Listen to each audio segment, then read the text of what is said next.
Latino and what Latino arts and culture means in terms of um, our commonalities, but also what what makes us unique. So without more ado, Eduardo, welcome and thank you for joining us. No, thank you very much. Muchas gracias, Carmen. It's a pleasure to be here. Taller Puertorriqueño is near and dear to my heart. Even before I worked with Antonio um, and WRT Design on the design of the architecture and the building of the new, well, not so new now, I guess. I think it's new still building. As I remember the old building too very well. It was really a pleasure. Antonio Field Silva, right, was the lead architect at the time, and so it was a pleasure for me to be involved with the project. And to get and to get to know North Philly better and the Puerto Rican community there. So it's a great pleasure to be here, and I'm also a contributor to TPR, so I feel like I have another investment, right? I'm an investor in the organization as well, so it's a pleasure. I want to thank Taller staff also for all that they do, and including in this program. Um, I we in the process of opening this gallery, we were talking about the Molina Family Latino Gallery at the National Museum of American History. We were approached by a colleague of ours at Smithsonian Enterprises. Smithsonian Enterprises is the business side of the Smithsonian. As you all know, with the exception of the Cooper Hewitt Design Museum in New York City, every museum at the Smithsonian is free, right? And most all of the services that we provide are free. And so Enterprises is the entity of the Smithsonian that operates the gift stores at the museums. Of course, they're not open, but and does the food vendor, the food and beverage service and whatnot. And one of the things that they also do is they publish books, right? And so we were approached by Smithsonian Enterprises to say, hey, they know that they needed to diversify the publications, the offerings that they have available, not only for young readers, but also adult readers, because they were, doing very poorly, to be honest with you, in terms of titles that had anything to do with the Latino experience, right? So they approached us, and we said sure, and then we just kind of took off from there. And before I go any further, I want to thank Emily Key, who's head of our education program at the Smithsonian Latino Center, and she's done a terrific job, as has Natalia Febo and Adriana Aldaba, who are members of the education team. They've done an incredible job of coordinating with Smithsonian books to put this project together. So our first venture, and by the way, we get kind of a cut of this of the sales. So like it's a nice earned income strategy as well. I'm just saying, right? So it's something to think about. Not much, but cada centavo, right? Cuenta. So the first book is Nuestra America: 30 Inspiring Latinas and Latinos Who Have Shaped the United States, right? Again, kind of in concert or in sync with this notion of Presente, the first exhibition, a Latino history of the United States. We wanted to give the visitor an introduction, right? Both in the gallery and with the book, because a lot of these folks that go to the gallery or even possibly even read the book may not know much about us, right? They may live in Sioux Falls, South Dakota, or whatever, and not know a whole lot about our community. Um, and so we have, I think, an obligation and also an opportunity, obviously, to educate the community, the larger community, about who we are, how long we've been here, what our role has been in building this country and shaping national culture, even before there was anything such as the United States of America, right? And a lot of us, I'm Mexican myself, Chicano, so we often say we didn't cross the border crossed us, right?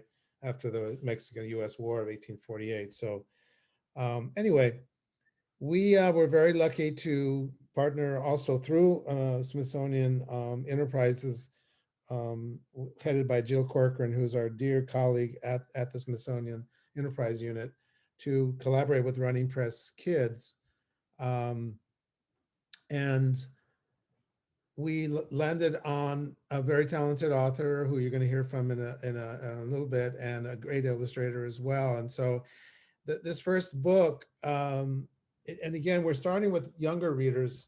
We've been doing board books now. We're going to start thinking about, those big, thick board books that toddlers read, like, naranja, and all that kind of thing. So we're going to actually go into that. One of our next books has to deal with Latino labor leaders. It's going to be a graphic novel, we hope. So we're going to be dealing with, Mitra? pardon, yeah, so we'll be dealing with a lot of different folks as well. And so and then we'll kind of progress into the older readers, not letting the younger readers alone, but expanding the age range, right? And then hopefully getting into adult publications as well, but we'll see how that goes. Um, as always, to center, I mean, we want to center Latino literature as part of a canon of American literature, obviously. We always say, Latino history is American history, period. What part of that do you not understand, right? Latino art is American art, period. What do you not understand about that concept, right? So, in the same way, we're trying to establish this series of books as young children's literature as a way to say, yes, this is part of the canon. This is part of the canon of the youth literature, right? Young adult literature. And so this first book, Nuestra America, highlights, get these figures who have made a very important impact. Uh, Pura Beltre, for example, the great new librarian, Puerto Rican librarian, who it was very foundational in New York City and advancing literacy with them among the Puerto Rican community for many years. Of course, J-Lo's in there.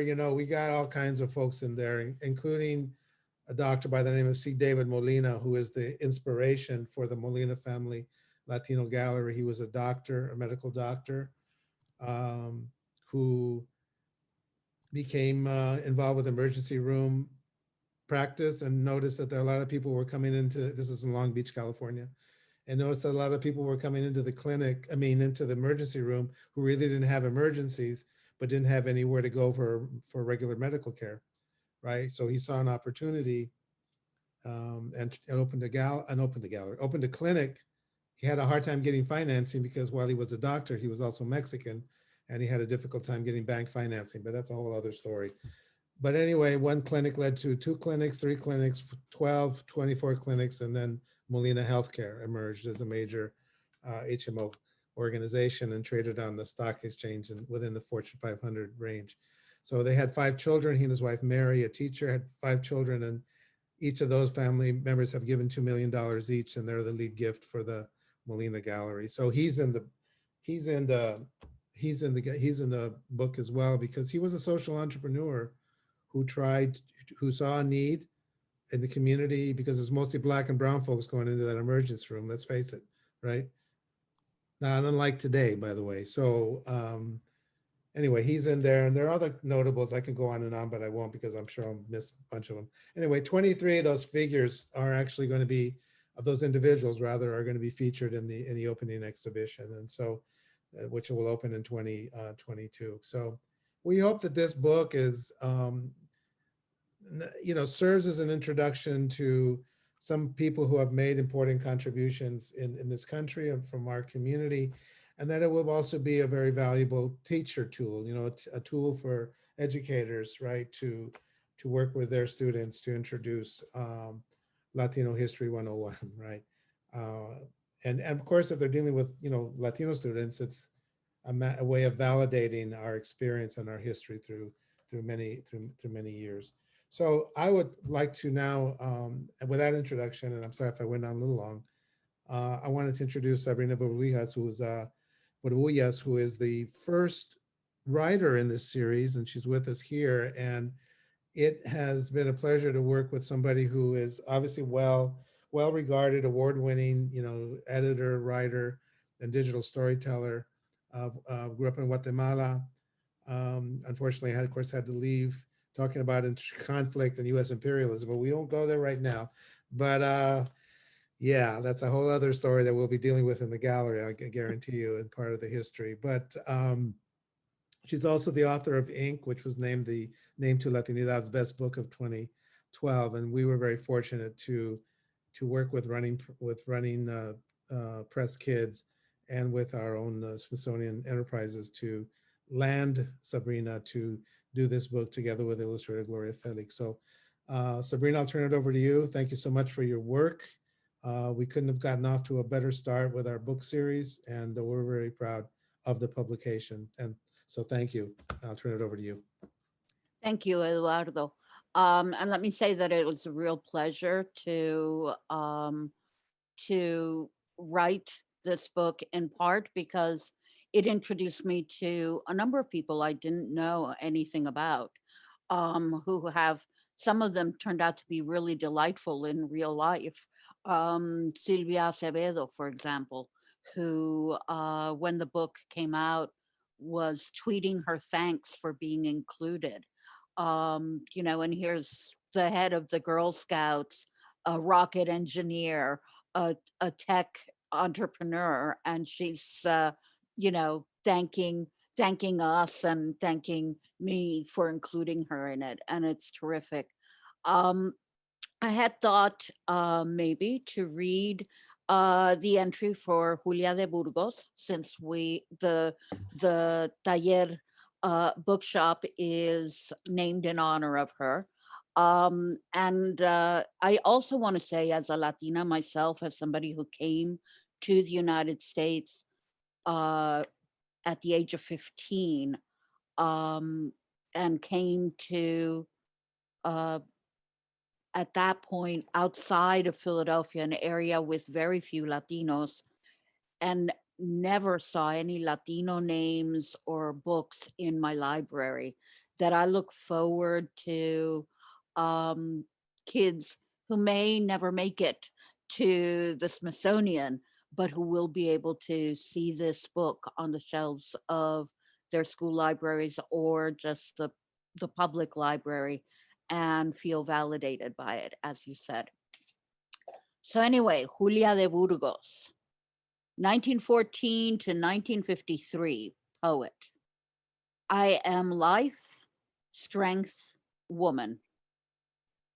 In a letter written to her sister when she first arrived in New York, Julia de Burgos wrote, I want to be universal.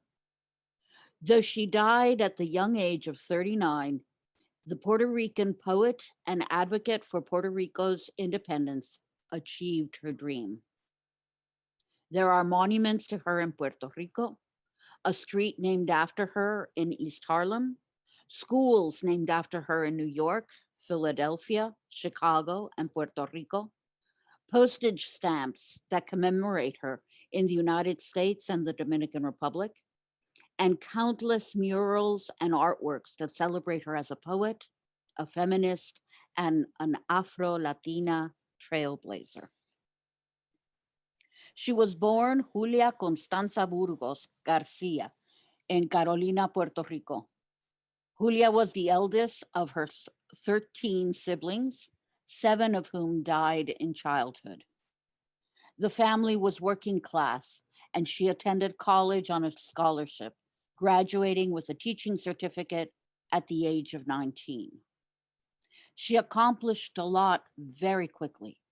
She took a job at a social service site that offered free meals for poor children, got married, took on her first teaching job at Naranjito, Puerto Rico, joined the Daughters of Liberty nationalist political group, and wrote 2 children's plays, all by the age of 22. Traditionally, when women married in Latin America, they would take on their husband's surname and insert a de before it to indicate whom they, quote, belong to, unquote. When Julia divorced her husband 3 years after marrying him, she inserted a de before her own surname to indicate she would belong to no one but herself. Julia self published her first book of poetry, which contained one of her most enduringly beloved poems, Rio Grande de Loíza, in which the river is personified and its waters have become tears of the enslaved Puerto Rican people. Located in the coastal northeast of the island, the Loíza section region that the Rio Grande traverses has a significant Black population and is acknowledged as a place where African and Taino indigenous traditions are alive in the music, the folk art, and the cuisine. By setting the poem where she did, Julia found a way to decry the island's history of slavery and its colonial occupation, first by Spain and then by the United States. Though there are no remaining copies of Julia's self published first book, Rio Grande de Luisa was included in her second book of poems, published in 1939, this time by a traditional publisher, and earned her both acclaim and an avid readership. Even though poetry opened some doors for her, as a divorced woman in a fiercely Catholic country, and because of her African descent and working class background, she found herself only marginally accepted by the intellectual circles on the island. Julia moved to New York City in 1940 as politics on the island veered away from the independence movement she believed in, and she swore she'd never return. Poignantly, for a woman who wanted to be universal, when she collapsed on a corner of East Harlem in 1953, she had no identification on her and was declared a Jane Doe when she died that same day. The city buried her as a nameless indigent in a public burial site. After weeks of searching, her family and friends finally found her body and had it exhumed and flew her remains to her hometown in Puerto Rico, where she was formally buried with a grand monument erected in her memory. Not counting the self published book, Julia had seen two of her books of poetry published during her lifetime. A third would be published posthumously in 1954.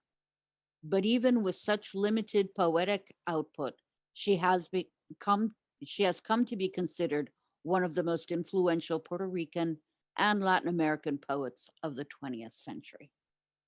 So that gives you a sense of what the little biographies are.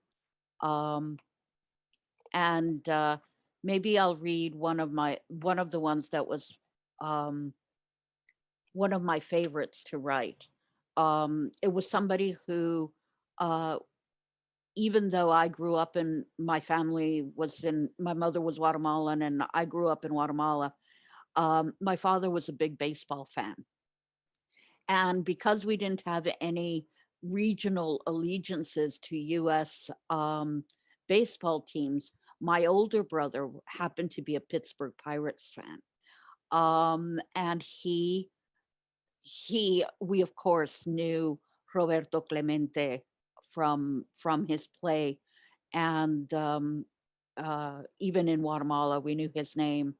And then when we moved to the States, shortly after we moved to the States, he was killed on a humanitarian mission um, to take supplies and aid to Managua, Nicaragua, which had just been devastated by a huge earthquake.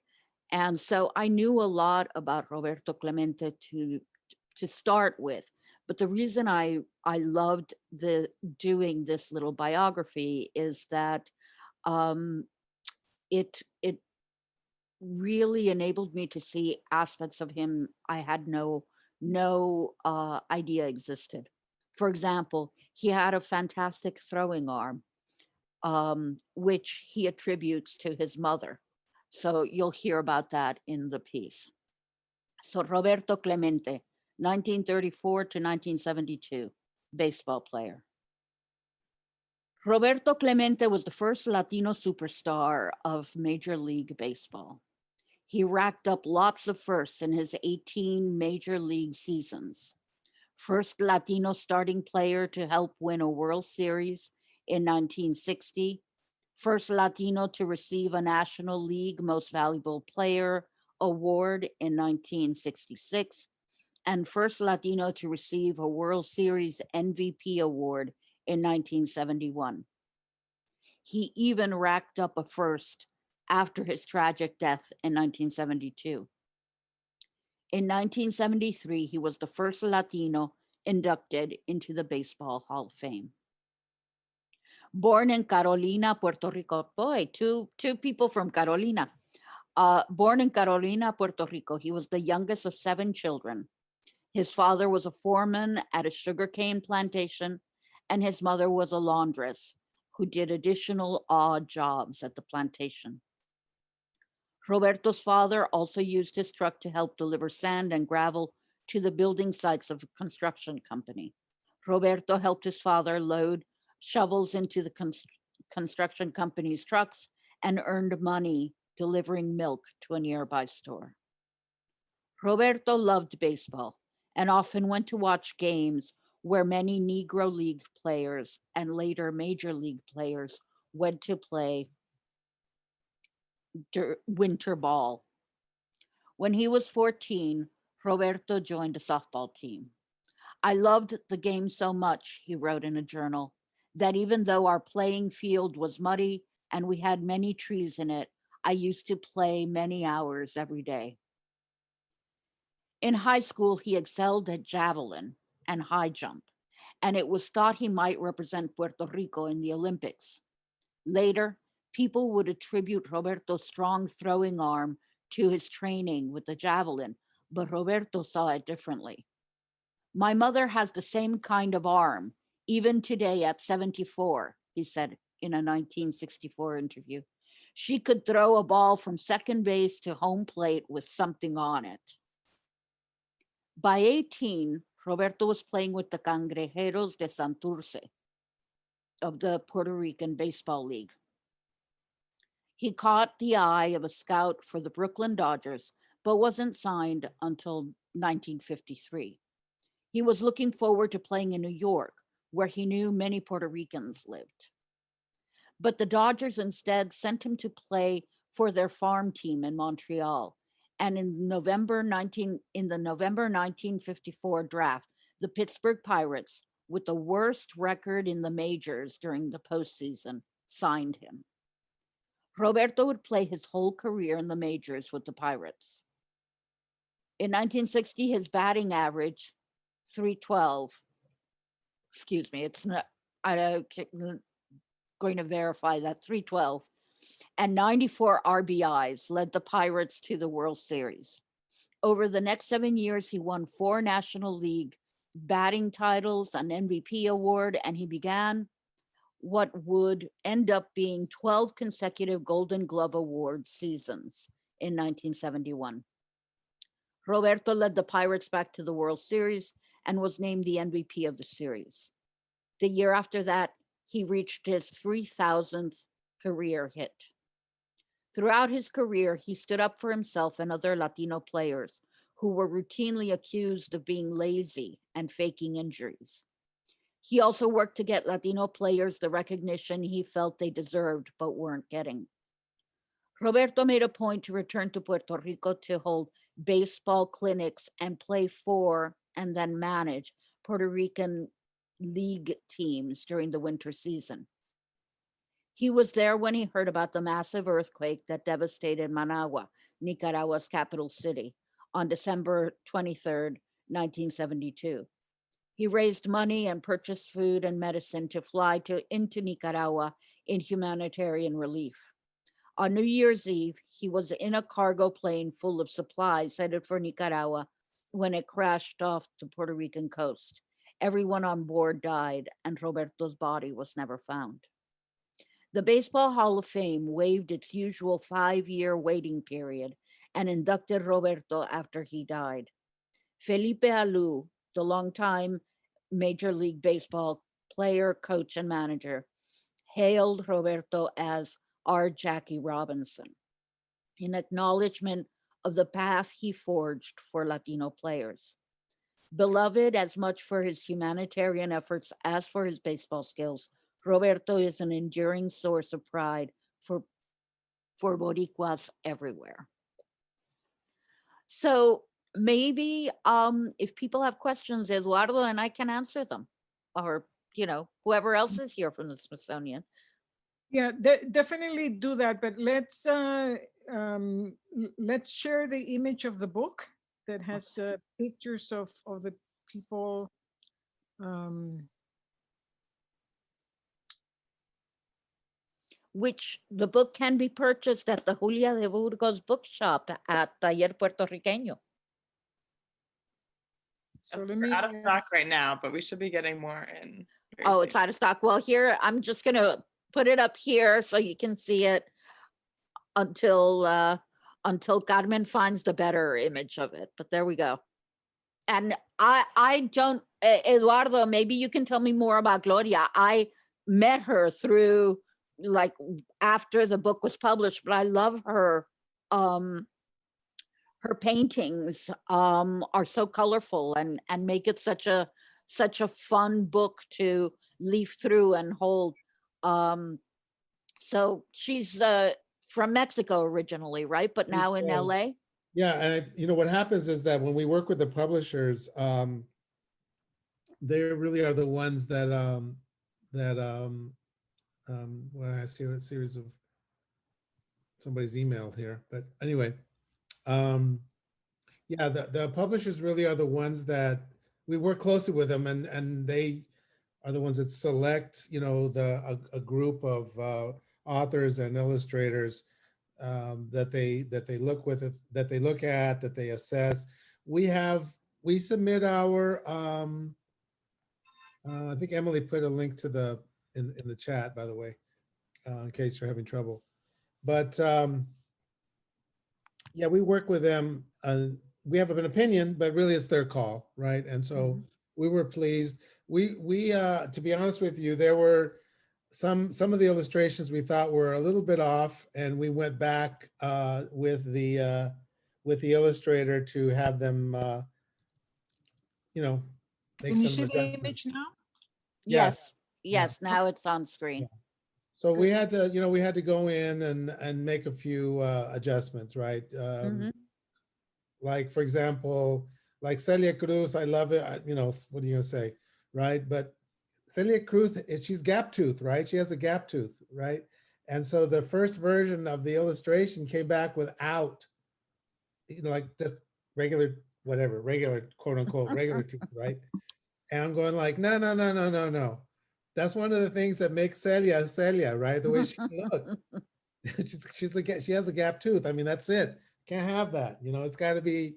So anyway, just little stuff like that. And then, when you're dealing, 25% of our community identifies as African descended, right? So we have to be very clear, right? For so many years in our past, in the beginning of the colonial period, people of color, African descended members of our community were discriminated against, still are, frankly. But, and there was a caste system essentially. And so, we have to be very careful that we don't get into this ourselves, get into this situation where colorism is something that we're not paying attention to. You know what I'm saying? And so, yeah, so we had a few of those issues, but all in all, I think the process went quite well. The other thing, I think I was commenting this to Carmen and Lisa when we spoke earlier. One of the things that I think is really smart about this book is that it's really, it unifies what can be a very fragmented sense of history coastally.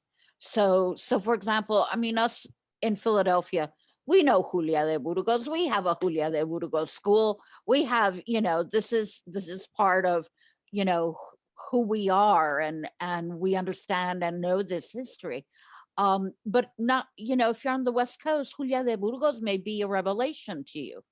And in the same way, I didn't know anything about Mr. Molina, and he's, and I know, that the HMO and the healthcare system is a huge thing on the West Coast. So I think it's a very, it's a good way to sort of get a better sense of, our different communities, and bridging the coasts. Exactly. Yeah. Yeah. It was hard. I mean, we had 30, right? we could have had 60. We could have done Well, 80. you need You to know, do I a mean, second book. We need a Nuestra América también, you we could know. have done all women. You know, we could have done right. Or Yeah. and some people who are don't identify by gender, right? We could have, Latinx. Mhm. We could have done a lot of things, but so it was pretty excruciating, I have to say. It was excruciating. Why? In Well, what? 30. You had to Just find to 30. distill it down to that number. Yeah, Yeah. I mean, as I was writing it, I was like, you know, oh my God, why not this one? Why not that one? Why not this one? And then, it just becomes a huge, impossible, Yeah. too many people that you want to highlight. So, um, narrowing it down to 30 must have been a Yeah, it was. difficult process. Yeah. And I mean, to that point, this is Emily. I think to that point, we had started off with a list of 100 names that we sent to Running Press, and I think from there, trying to narrow it down to 30. Part of it was ensuring there was a balance of communities represented, as well as geographic areas represented. But I think it was also about different areas of industry, of work, of accomplishment, and also a balance not only between men and women or between, Afro Latinos and other Latino communities, but I think it was also about a balance between those that are very well known and those stories that are important to share because we do not know them as well. And so I think that was part of the decision was we definitely need to have Celia. We've encountered some of this in our other conversations where it's like, why Celia, not Selena, right? But in order to get Selena, you have to have Celia come into the picture, right? Celia is the one who opens those doors, right? But we also wanted to showcase other individuals that you may or may not have heard of, right? Like a Julia de Burgos or like a Silvia Acevedo, who may have less of recognition depending on where you are at geographically or what your interests are. So I think that was also part of that decision-making process, was trying to balance that so that it's not all the same people that we know, but it's a combination of those that we know and those that maybe need a little bit more spotlight to recognize their tremendous achievements. And that there are many, and I think as Eduardo and Sabrina both alluded to, these are just the tip of the iceberg in terms of names of people that you could profile and highlight with your students, with your family, with your kids. It's really just the beginning. Yeah, I think that it's good not to lose sight of the fact that that this is hopefully going to be used in terms of enriching a curriculum and enabling the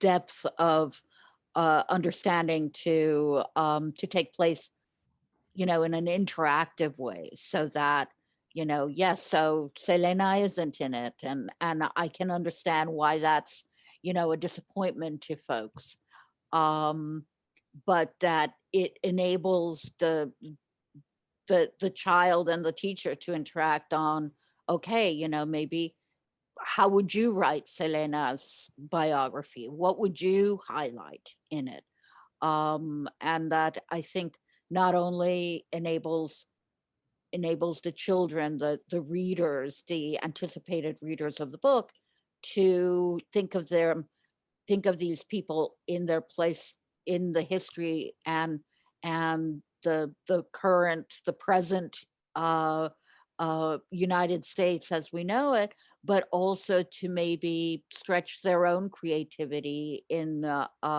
writing. It's one of the things that, as a fiction writer, as a journalist, I've always tried to create space, help create that feeling in younger writers, younger um, Latino children, that this is a profession. These are professions they can take on. I was grateful to see that, there were a few writers included in the group as well. So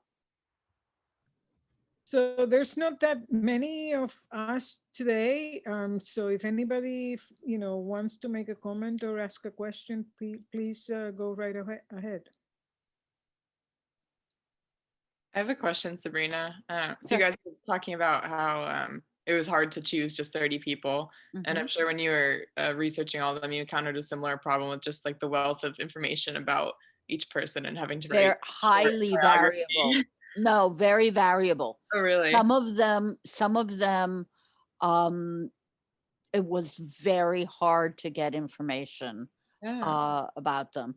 And actually, with some of them, I mean, part of the challenge, we'll use Celia as an example. She's so well known, right? That part of what I ended up doing was reading and relying on what was published in Spanish as opposed to what has been published in English on her, in part because very different details came out of that than sort of the standard that I was finding for her in English.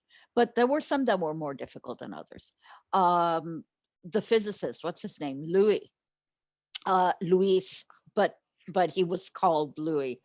I had to read through, papers that were written about him to get information on him that was more than just, you don't want just the facts, ma'am. You want something that you feel like children and young adults will relate to. And so, I tried with all of them to find that. I think, I mean, it's easier, obviously, with Lin-Manuel Miranda or with J-Lo, people who are part of our conversation because they're part of, they're part of pop culture and they're big enough names. It's harder with people like Luis Walter Alvarez to find them, but he was really, he had some quirks that why I discovered that, I wanted to make sure that that children knew, that he liked doing handstands on his desk. Who knew? What was the most like surprising fact that you learned about someone? The most surprising fact.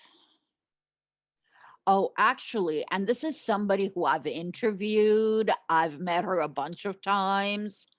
And it had never occurred to me to research this. But the fact that Dolores Huerta has as many children as she does and was able to create a union, be like the most activist person out there and raise, I think, I can't remember now, 11 children. It's only 8. Only 8. No, it's 11. What? It's Oh my 11. God. She's got 11 children. And they're not from blended marriages, and it's like, ooh, my God, this woman, she's amazing. She was already amazing before that, but she's going. She's still going strong. I know. We have to wrap her in bubble wrap, make sure nothing happens to her. It's too much. So I have a question.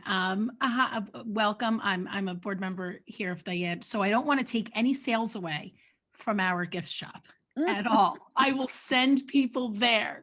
However, I do have, friends on the West Coast and that teach in the San Diego area with the Latino students. And so definitely what you guys were mentioning earlier is that there definitely is a difference depending on where you grow up geographically, who you know, right? So for them to be able to share things with their students over there about Julia de Burgos would be like amazing, especially because I think that also there's that generational divide, right? Like Roberto Clemente is, of course, a beloved person to Puerto Ricans. But, as the years go by and the memory fades of the people who remember who these people are. Now, he's a different story because like he's beloved in the sports world and so people remember him and stuff like that. But that's to say that, as the years go by and people pass away, right, the people who remember them, we need to have it in print so that we can pass it along. Anyway, I'm saying all this to say, how else is this being publicized for teachers in different areas? Because again, like I don't want to take sales away from Taller, but at the same time, how are you getting it out to the larger population? Like, what's the strategy of that? Emily, do you want to handle that? Because I know that Enterprises has a strategy for the trade, the different segments of the market. Yeah. So on the Latino Circle side, so this is a true collaboration between Running Press and the Smithsonian. So the Smithsonian is handling more of the Latino circuit. And so we are reaching out to blogs, to different kinds of Latino online coverage, whether it's like Remezcla, what have you. We're also working with PBS. So this will be part of a featured, we do a seasonal feature in the PBS Teachers Lounge blog. And this will be part of the winter blog series as part of sort of winter break and preparing for the next semester. Obviously, the first semester was very much geared towards, preparing for distance learning or hybrid learning or whichever version of learning different schools are in. But this next semester, they're going to be doing a push on reading and literacy. And so one of those is going to be Nuestra America, and we have a blog posted with them that will promote the book. There's also so the book is a paid resource, but there is an accompanying free resource for educators and caregivers on the Smithsonian's Learning Lab, which is the Smithsonian's online portal for education resources. And that's awesome. We've been able, the folks at Running Press, Sabrina and Gloria, the illustrator, have all been very gracious with being able to have excerpts of the book and the illustrations. And so we are pairing that actually with additional learning opportunities, primary source materials for all of these individuals. So you can see interviews we have, oral history interviews we have with Celia or with Dolores. You can see primary photographs, primary source photographs and different material culture, Cesar Chavez's jacket, for instance, in these Learning Lab collections. And so I'll post in the chat that Learning Lab link. That would be amazing. The link for the publisher's link. I'm a tech coach here in Philadelphia and I work in all that. Like I have 8 schools that I work with and they're all Latino schools. So this would be really awesome. Well, also, I'm going to send them to Taller first though. Yeah. So Library Journal has did a review of it and put it in some of its lists. So, they should be getting, that through the information through School Library Journal anyway. Awesome. And I do know that it has started to make its way to public libraries as well as school libraries. We did a little bit of a search, and I think that's part of the work that Running Press's team has been doing. So I'll turn the rest of that over to Val because I think she's directly working with trade and with schools. Hi, I'm sorry, my dog is being really intense right now, but I work with Running Press, and part of what we do, I'm on the publicity side, so we do publicize to school teachers and librarians, and that's a really wide variety of things, but 2 of the main things are making sure that the book gets well reviewed in publications that librarians and teachers read.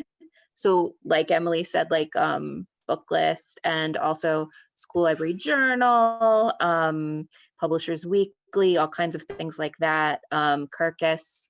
And we have advertised also in some of those publications. So that's one way that we reach out to teachers. I'm really excited for, the future and what we can do once schools are back to normal again too.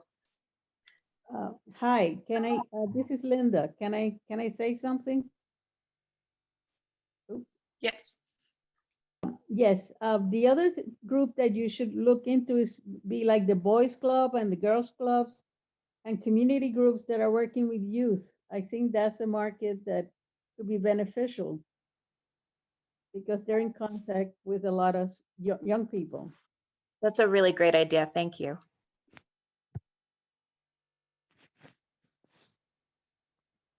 Any other Does anyone else questions? have any questions?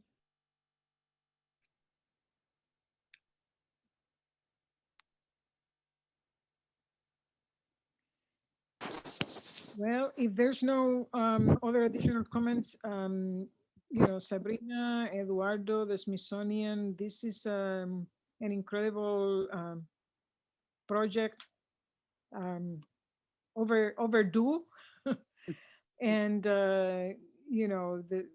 I hope that 30 represent the beginning, and that more and more can be added to the list of Latino accomplishments that have, helped um, construct the nation that we call ours. Yeah, So sure. thank you, and thank you for offering to be with us, Eduardo and your team, and thank you Pleasure. to all that decided to join us this afternoon. Eduardo Mallorca, you want to say something, Edwin? Sure. Hi, everyone. I'm Edwin Mayorga. I'm a professor in educational studies at Swarthmore College, just outside of Philadelphia, and run a youth-based group called the Education in Our Barrios Project in Philadelphia. And yeah, no, just really grateful and appreciative of the time, and very excited about the book. And yeah, just looking forward to also getting it into my student teachers' hands, and a number of the kind of racial justice kinds of focused educators that are very much alive and active here in Philadelphia, but across the country right now. So yeah, it's a long, as Carmen said, it's a long overdue resource. And so looking forward to using it and hoping that there's more. Maybe those other 30 that were in that initial 60 will get their due, but excited about it. So thank you for allowing us to interface with you today. Sure. And Emily, before we go, I don't know, Emily, if you want to give them a preview of what the publications that are coming up next. Sure. So as Eduardo mentioned, we have a series. This is meant to be one of many that we pursue at different age ranges and different styles. We're also working actually with Running Press Kids Studio to develop correlative educational products. So thank you, Val, and the rest of the Running Press team. Hopefully we'll have some news about what those could be in the coming few weeks and in the future to share with the group. We are also working on a graphic novel on Latina labor leaders. So labor leaders that lead up to Dolores Huerta, and that are sort of a story that is not necessarily known, such as Emma Tenayuca, for instance, the pecan sheller in the social justice advocate for pecan sheller workers in Hexes. We're also working on a young adult novel, and I think this will be very interesting to Taller Puertorriqueño. It is a young adult novel about set right after the Spanish-American War and going through early 1950s Puerto Rico, as told through the eyes of a young girl who's living through basically the results of the Spanish-American War and the legacy that creates in American interventionism into Puerto Rico. So we'll have that coming up soon. And then we are also working on a series of other picture books that relate, again, all of this content relates back to centering Latino history as part of US history. So there are moments in time and people that are very important to US history that are not necessarily known because they happen to be Latino or Latina. So we're very excited. Each one of these will come with a companion learning lab, those free collections online that have primary sources. So we have this partnership where we will develop things for pay, but we are also obviously very interested in providing a free resource as well that can enhance the learning opportunity and gain access to Smithsonian Latino collections at the same time. So that's a little bit about what we have coming up. Please feel free to contact us if you have any other questions. The folks at Taller Puerto Riqueño have our contact information. We've been very happy to be able to be part of your family in the past with the program we did there almost 2 years ago. I can't believe that now. So we're very much looking forward to keeping this collaboration going. I'd also like to mention upcoming work of mine. I So was going to in ask you to do so.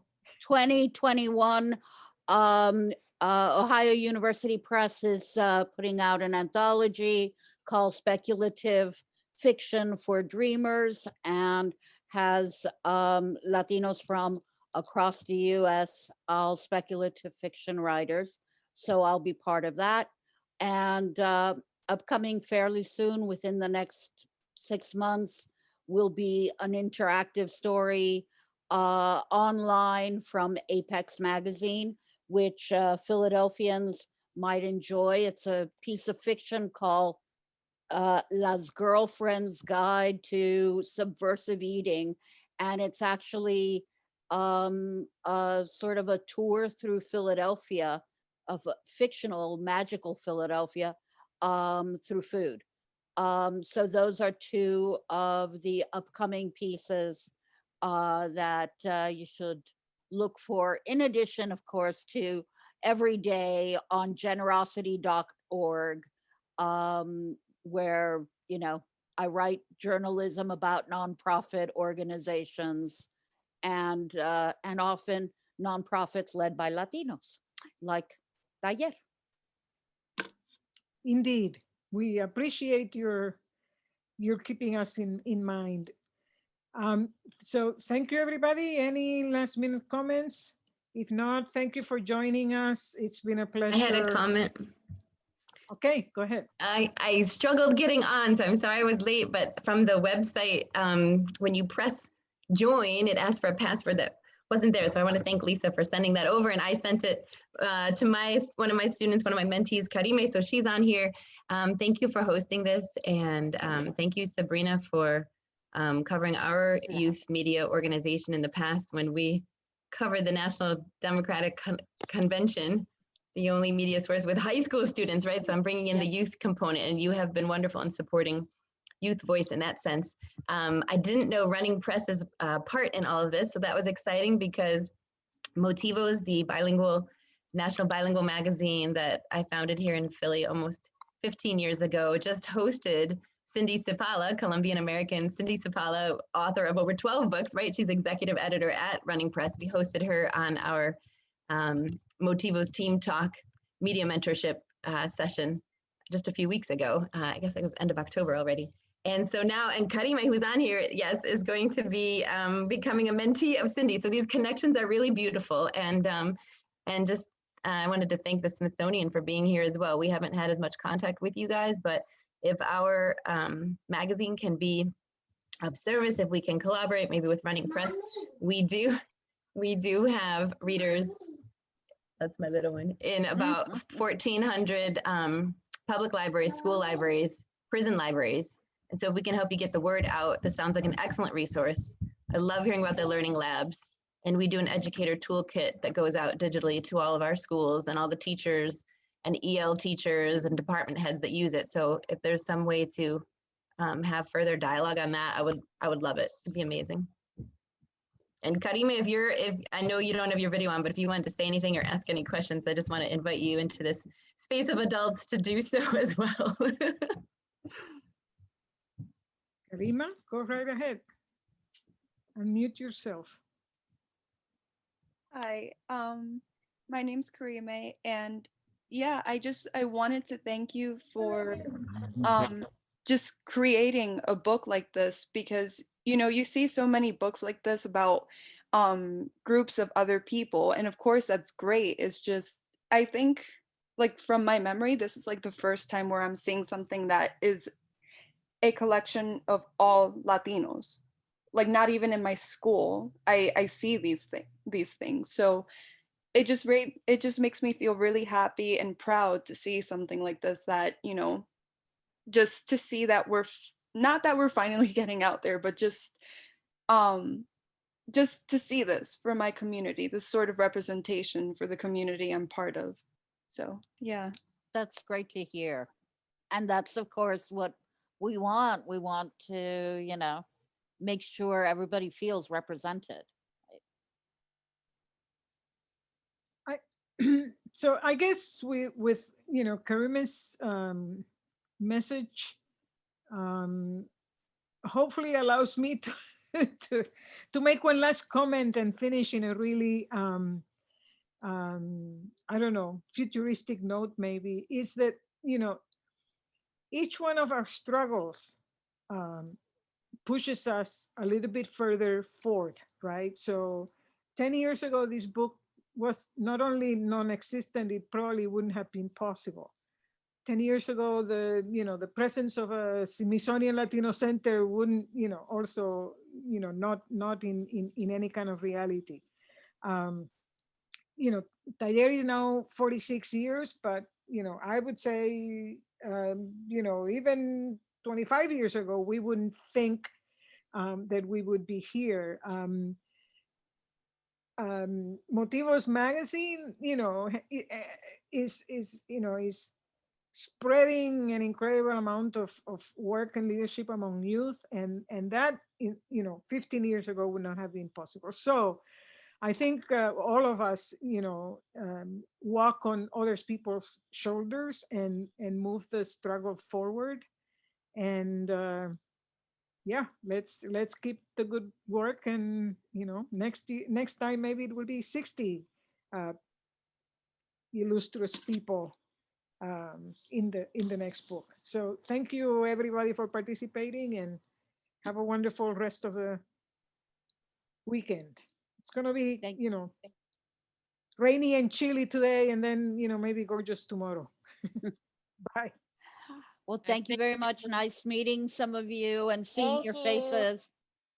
Thank Bye. you, Okay. Lisa. Ciao. Thank you all. Thank Bye. you. Thank you, Good to Sabrina. see you, Eduardo, and all of you from Washington.